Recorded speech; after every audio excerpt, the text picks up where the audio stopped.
नमस्कार दोस्तों, कहानी क्राइम चैनल पर आपका स्वागत है। दोस्तों, आज की हमारी जो क्राइम की कहानी है वो है मैनपुरी, उत्तर प्रदेश से।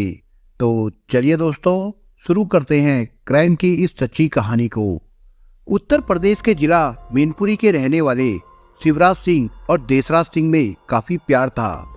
दोनों भाई मकान बनवाने का ठेका लेते थे। उनका संयुक्त परिवार था। देशराज अविवाहित और शिवराज शादीशुदा था। शादी के बाद शिवराज की पत्नी प्रियंका ने एक बेटी को जन्म दिया जिसका नाम सुजाता रखा गया। देशराज की अपनी भाभी प्रियंका से खूब पटती थी। देवर भाभी में हल्की फुल्की मजाक भी होती रहती थी। भाभी होने के नाते प्रियंका उसकी बातों का बुरा भी नहीं मानती थी। शिवराज सीधा साधा था, जबकि देशराज तेज तर्रार और दबंग था। वो बंठन कर रहता था, इसलिए प्रियंका को अच्छा भी लगता था।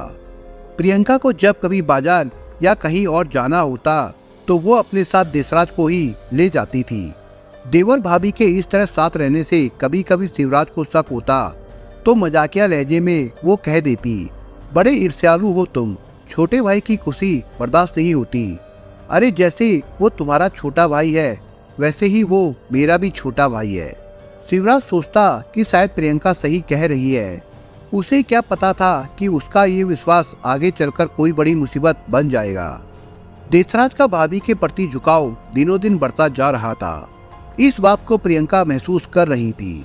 भाभी को लुभाने के लिए देशराज आए दिन उसकी पसंद की खाने पीने की चीजें और उपहार भी लाने लगा।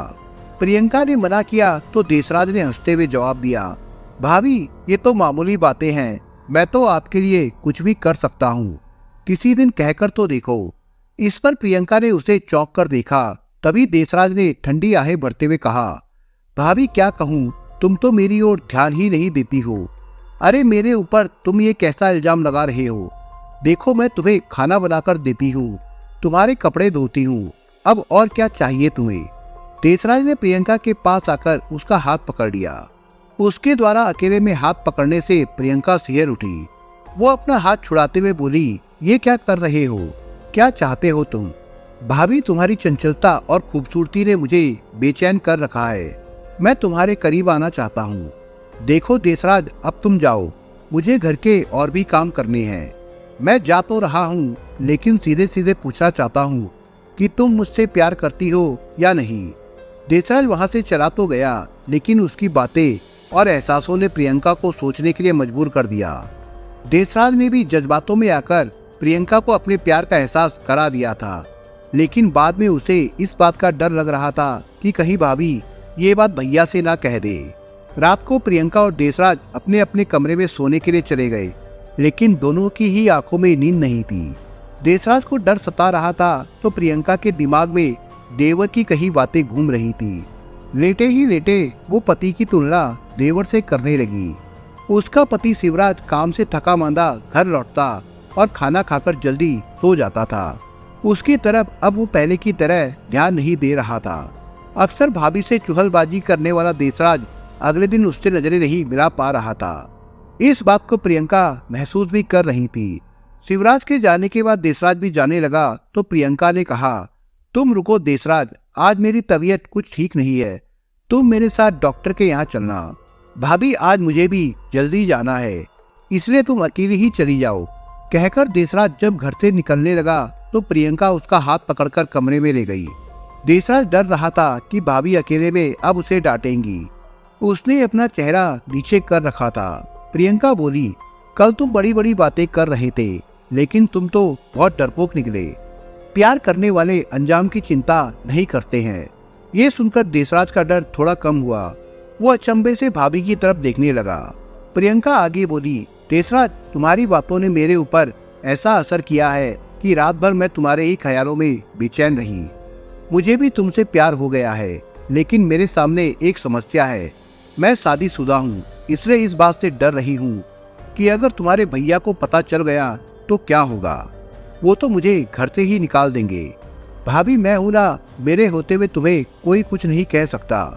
देशराज ने उसे विश्वास दिलाते हुए कहा तो प्रियंका ने उसके भरे पूरे जिस्म को गौर से देखा और उसके सीने से लग गई। देशराज ने भी उसे अपनी मजबूत बाहों में भर लिया। उनके कदम गुनाह की तरफ बढ़ गए और उन्होंने अपनी हसरतें पूरी कर ली। उस दिन के बाद सब कुछ बदल गया। शिवराज के काम पर जाने के बाद देसराज किसी न किसी बहाने घर पर रुक जाता था और भाभी के साथ मौज मस्ती करता। देसराज अक्सर घर में भाभी के साथ रहने लगा तो पड़ोसियों को शक होने लगा।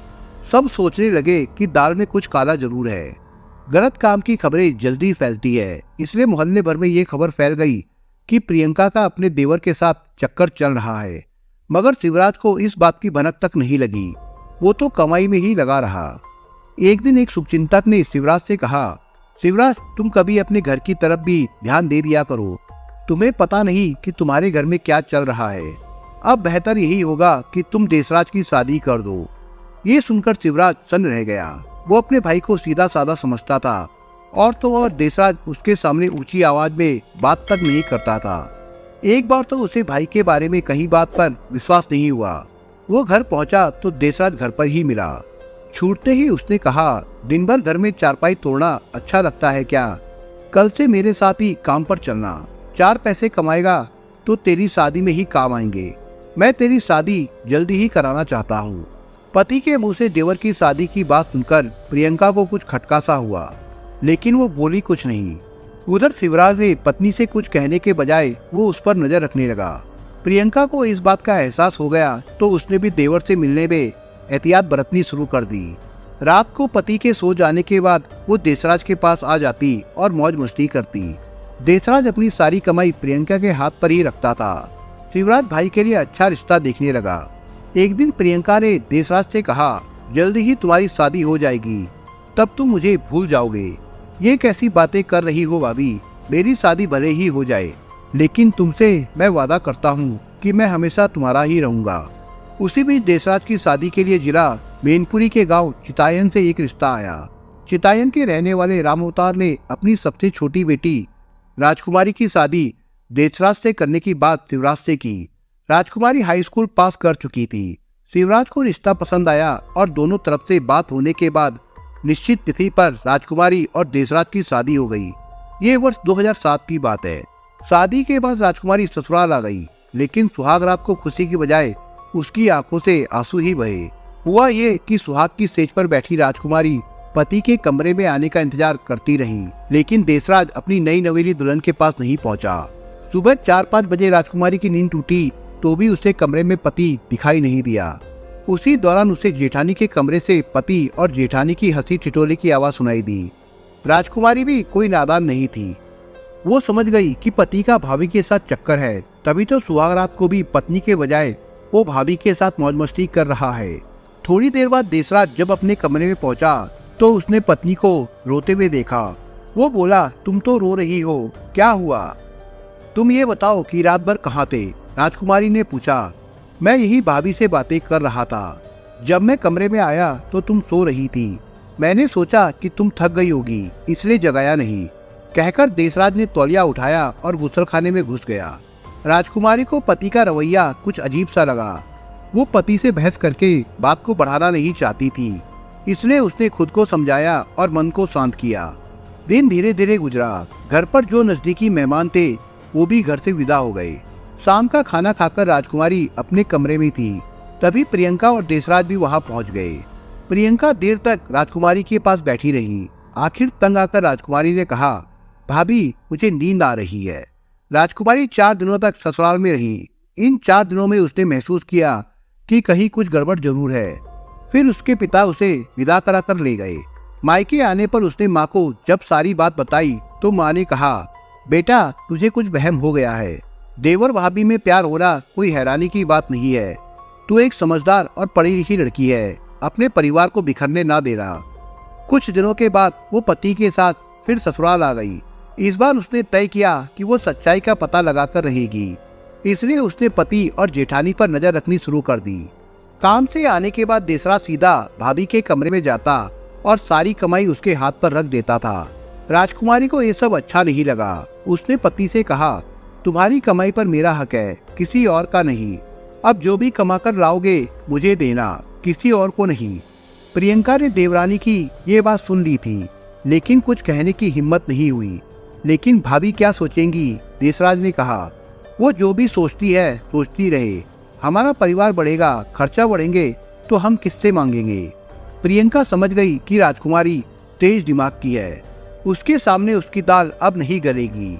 इसलिए उसने देसराज को समझा दिया कि अब मिलने में होशियारी बरती जाए। राजकुमारी अब काफी सतर्क हो गई थी, जिससे देसराज और प्रियंका परेशान से रहने लगे। घर में भी तनाव रहने लगा। देसराज गुस्से में कभी कभी राजकुमारी की पिटाई करने लगा। राजकुमारी गर्भवती हो गई तो देसराज और प्रियंका को मिलने का मौका मिल गया, लेकिन राजकुमारी ने पति और जेठानी को रंगे हाथों पकड़ लिया। पोल खुलने पर देसराज और प्रियंका के होश उड़ गए। देसराज ने पत्नी से माफी मांगी और उसे भरोसा दिलाया कि आइंदा ऐसी गलती नहीं होगी। प्रियंका ने भी उससे अनुरोध किया कि ये बात वो किसी को ना बताए। राजकुमारी का शक सही साबित हुआ। उस समय समझदारी दिखाते हुए उसने कोई शोर शराबा नहीं किया। शाम को शिवराज घर लौटा तो उसने उससे कहा, जेठ जी, मैं अब इस घर में नहीं रह सकती, आप हमें अलग कर दे। ये क्या कह रही हो तुम? यहाँ तुम्हें कोई परेशानी है? शिवराज ने कहा तो राजकुमारी बोली, आपको तो पता नहीं कि घर में क्या हो रहा है, पर जो मैं देख रही हूँ उसका अंजाम अच्छा नहीं हो सकता, इसलिए मैं अलग होना चाहती हूँ। शिवराज राजकुमारी का इशारा समझ गया। इसके बाद उसने घर का बंटवारा कर दिया। राजकुमारी ने राहत की सांस ली। उसने सोचा कि अब देसराज का भाभी के पास आना जाना बंद हो जाएगा। उसके पेट में पल रहा बच्चा 8 महीने का हो चुका था। ऐसे में राजकुमारी को देखभाल की ज्यादा जरूरत थी, लेकिन ससुराल में अब वो अकेली थी। घर के काम करने में उसे परेशानी हुई तो वो मायके चली गई। उसने पति और जेठानी के अवैध संबंधों की बात माँ से भी बता दी। माँ ने उसे फिर समझाया कि वो देसराज को समझाए, लेकिन राजकुमारी के मन में जेठानी के प्रति नफरत भर चुकी थी। राजकुमारी ने मायके में ही बेटे को जन्म दिया। वहाँ कुछ दिन रहने के बाद वो ससुराल चली आई। राजकुमारी धीरे धीरे निराश होने लगी। अब शादीशुदा जीवन में उसने जिस सुख की कल्पना की थी वो पति और जेठानी की वासना की ज्वालामुखी में खाक हो चुका था। ना तो उसे अपने मायके से कोई राहत मिल रही थी और ना ही ससुराल से। देसराज भाभी के खिलाफ एक शब्द भी सुनने को तैयार नहीं था। नतीजतन आए दिन घर में झगड़ा होने लगा। रोजाना के झगड़ों को देखकर मोहल्ले के लोग यही सोचने लगे कि राजकुमारी एक तेज तर्रार और लड़ाकू औरत है। आखिर एक दिन राजकुमारी ने तय किया कि वो पति को प्यार से समझाने की कोशिश करेगी। उस दिन उसने अपने पति की पसंद का खाना बनाया। शाम को जब देसराज घर लौटा तो उसने कहा, हाथ मुंह धो लो और खाना खा लो, आज मुझे तुमसे कुछ बात करनी है। देसराज गुस्लखाने में घुस गया। नहा धोकर बाहर आते ही बोला, मैं आज खाना नहीं खाऊंगा, मुझे कहीं जाना है। लेकिन तुमने ये बात मुझे सुबह तो बताई नहीं। मैंने जब खाना बना लिया तो तुम खाने से मना कर रहे हो। बनाया है तो तुम ही खा लो, कहकर देसराज घर से बाहर निकल गया। पति की इस उपेक्षा ने राजकुमारी को तोड़कर रख दिया। वो देर तक रोती रही। देसराज रात भर घर से बाहर रहा। राजकुमारी चारपाई पर पड़ी करवटें बदलती रही और रोती रही। उसे अपनी बेचारगी का भी एहसास हो रहा था। उसी दौरान दरवाजे पर दस्तक हुई। उसने कुंडी खोली तो सामने पति खड़ा था। उसे देखते ही वो बोली, रात भर भाभी के पास रहे होंगे। हाँ, मैं वही था। अब बता, तू क्या कर लेगी मेरा? देसराज ने गुस्से में कहा। कड़वा सच सुनकर राजकुमारी कुछ न बोली, क्योंकि अगर वो कुछ कहती तो देसराज उसकी पिटाई कर देता। दोपहर के समय वो बड़ी जेठानी अविता के घर गई तो उसे पता चला कि दोनों जेठ अवधेश और शिवराज पड़ोस के किसी गांव गए हुए थे। राजकुमारी की समझ में आ गया कि भाई की गैर मौजूदगी में देसराज रात भर भाभी के साथ रहा होगा। ये जानकर उसका खून खौलने लगा। तभी उसे एक झटका और लगा जब अविता ने बताया कि प्रियंका गर्भवती है। राजकुमारी को अब पक्का यकीन हो गया कि प्रियंका के गर्भ में देसराज का ही बच्चा है। ये बात उसे बर्छी की तरह चुभी। उसने मन ही मन तय कर लिया कि अब उसे कुछ नहीं सहना, चाहे इसके लिए उसे कितनी भी बड़ी कीमत क्यों न चुकानी पड़े। और मन ही मन उसने एक योजना बना ली। अपनी योजना को साकार करने के लिए प्रियंका का विश्वास हासिल करना उसे जरूरी था। एक दिन वो प्रियंका के घर जा पहुंची। उसे देखकर प्रियंका चौंकी। उसने पूछा, तुम यहाँ कैसे? अरे दीदी, मुझे पता चला कि तुम्हें बच्चा होने वाला है, तो सोचा कि तुम्हारी कुछ मदद कर दिया करूं। प्रियंका को राजकुमारी के इस व्यवहार पर हैरानी हुई। वो बोली, तुम परेशान मत हो, सब ठीक है।